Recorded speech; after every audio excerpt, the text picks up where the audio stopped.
Ayan mga guys, good morning. Ayan mga guys, yung kaganapan sa ngayon mga guys, dito sa Rotunda. Ayan, ah, hindi malaman ng mga tao kung saan sila tatawid. Parang nagkakagulo lang sila. Ayan, walang maayos na tawiran yung mga tao. Tinatamad na silang umakyat sa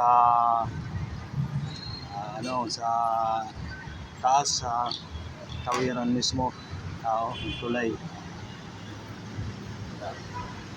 Ayan, kakagulo lang sila, mga sasakyan. Daming mga traffic enforcer mga guys, nagpipintuan lang naman sila. Ando no, mayroon tatlong doon sa dulo na pipintuan lang.